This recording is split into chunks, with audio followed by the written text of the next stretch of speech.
Tony Alexandrou, born in 1946, Alexandria, Yes. Egypt. Yes. Parents, George and Frangula, they were actually from Limnos. Yes. Now, Dad leaves Egypt in 1950. He makes the decision first to come to Australia. Yes. He leaves behind without knowing that Mum's pregnant to the third child. Yes. Right? So she's got 2 young children already, pregnant. Okay, she stays behind with her mum in Yes. Alexandria. Tell me, what do you remember from your childhood years in Alexandria? Okay, I remember my grandmother. She played a big part of my life.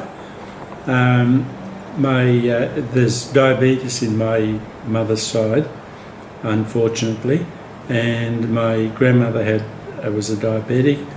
They ended up amputating her leg, and in those days was really bad, but that was towards the end. Prior to that, she was, you wouldn't know she was sick. She'd look after us, feed us, clean us, do everything for us. While Mum was a seamstress. And she was out working in different people's homes. And don't forget, Alexandria was a country or a city with different, you had the very rich, you had the very poor, you had a very small middle class. And Mum used to sew for the very rich. And she'd go to their homes, she'd sew, get good money, look after us, pay the rent, pay everything. Pop would send occasionally some money, but not very much. Most of the money was earned from my mum. My father was here working hard also, trying to build or make ready a future for us so we can come here and have a family, a roof over our head and everything. So it's grandmother, and her name was? Olga. Olga. So it was Olga's... Olga Svungari. Right, so her role was to take you to church at Easter. And give us that home life that we needed. And I think every child needs that. We have 5 years apart from each. Like the difference between me and my eldest brother was 5 years, With Johnny? and my younger brother another 5 years. So there's 10 years between us. Okay, so finally, is it 1953 or 54 that you come to Australia? 54. 54. So after all this time, you migrate as a family? Yeah, well, my mother made a promise to my grandmother that she wouldn't leave while my grandmother was alive. So my grandmother passed away. I'll never forget that day. It was in the afternoon that I found out, and it just seemed like the world had just Ended. And you made the big decision with 3 kids and Mum to migrate to Australia to reunite with Dad? Yes. Okay, so you're reunited. Your first house, I think, is in Glebe? Yes, we all lived in one big room, but it was one room. We all slept in this area, and Mum used to take us. There's a little bit of water there. She'd take us there. So while she would sew, she never stopped sewing. She never wanted to unpack the baúlo. She kept it on top of the cupboard because she wanted to leave Australia. She didn't like it. Wow. First impressions, eh? First impressions. First impressions. Now, you're growing up in Glebe, which is really, really close to Harold Park Raceway. That's correct. Right. So you've got so many adventures so close to that. Tell us a little bit about that. Well, Harold Park was great. My eldest brother would get me up in the crack of dawn so we could go and pick up tickets. A lot of punters, in the confusion of the night, would throw away a winning ticket. And of course, we would go and pick up 4 or 5 bags of tickets and sit and go through them. My eldest brother used to go through them, and he would find winning tickets, sometimes £20, £30, £100, just depends, but we'd always find winning tickets. And that wasn't our pocket money, of course, because that used to belong to the house. My father would go and cash the tickets and put it towards the house savings. We would find our pocket money would be going under the bookie stands and with the stick just getting everything that was, all the rubbish and everything that was there. And amongst all of it, we'd find a lot of 2 shilling pieces, and sometimes we'd find notes. And as I said before, one time I remember going to the toilet and I saw a bunch of notes all screwed up, and I wouldn't pick them up because they were in the trough. And I went out and told my brother, and straight away, without even blinking, came in, picked up the notes, washed them under the tap and said, "There, you idiot." And that's what you call clean money. Clean money. So tell me, Tony, what was it like growing up as a Greek boy in Australia, like in Sydney? Okay, in Sydney it was just like normal. We weren't we couldn't speak a lot of our language. Of course, when we'd go out, my parents would speak Greek because that was their natural tongue. The Australians around us would swear at us and tell us just, speak English. So you actually saw this? Yeah, I actually saw. I was part of it. And this, thank goodness, this is something that our current generations won't have to put up with. Because I think Australia has moved so much since then. So despite all the the language barrier and all that, you make a decision at 15 years old to leave school and join the bank. Yes, because at 15 my parents couldn't afford to send me to university. So in those days we used to have to pay for the university, and it was a lot of money, especially for a struggling family. So my eldest brother had left school and went and did an apprenticeship as an electrician with Otis elevators, and he became a lift mechanic, and then later on joined the government with x-ray machines. She used to go around connecting x-ray machines. And I left school at 15 as well, and went and joined the bank. I joined at Kensington. I put the application in. Then I went to Double Bay, Coogee, all over the place. But you wanted to be an accountant?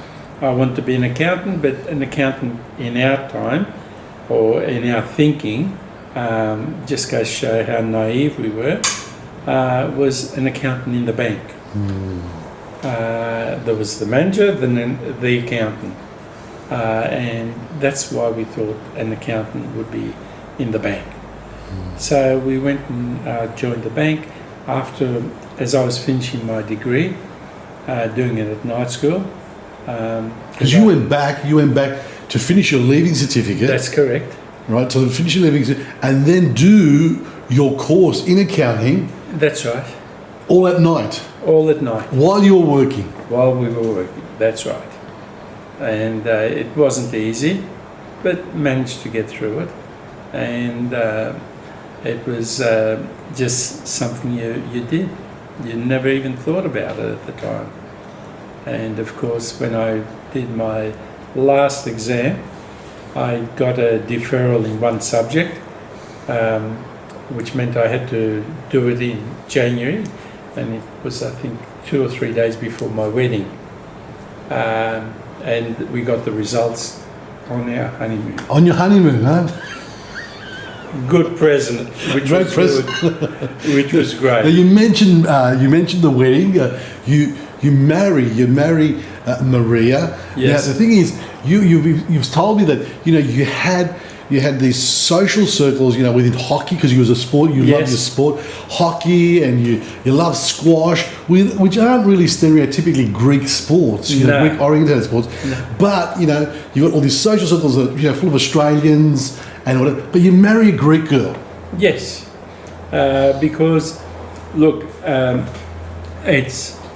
believe that I married a Greek because number of reasons. One is religion. We're both Orthodox. Two is easy customs. Everything's much easier.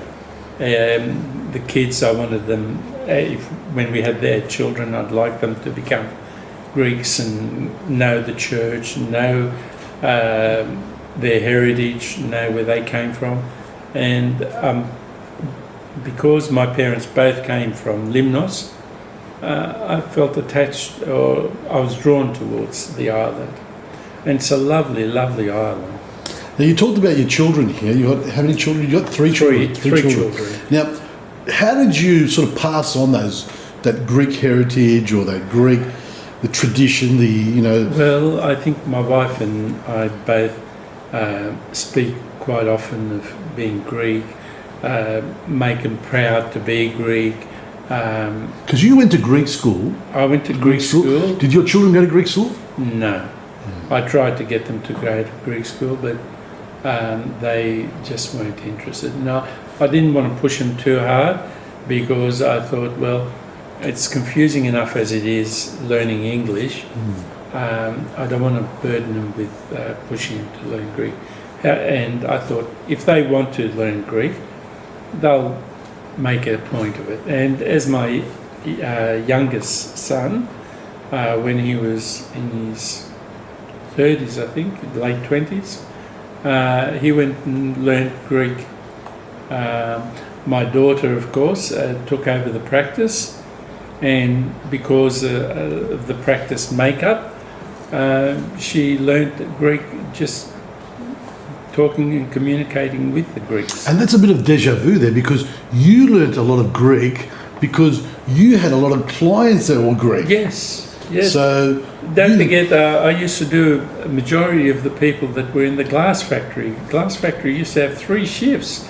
Quite often we'd get a knock on the door at 7 or 8 o'clock in the morning, people wanting to do their tax return. They just got their group certificate. They want to lodge it early so they can get their refund early.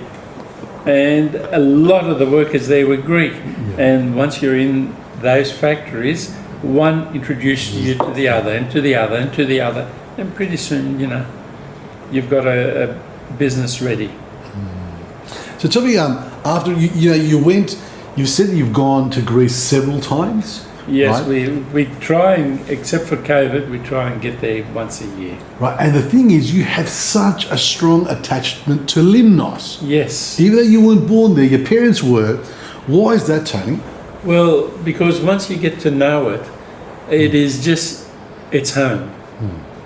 You go there and you smell the aromas? the aromas.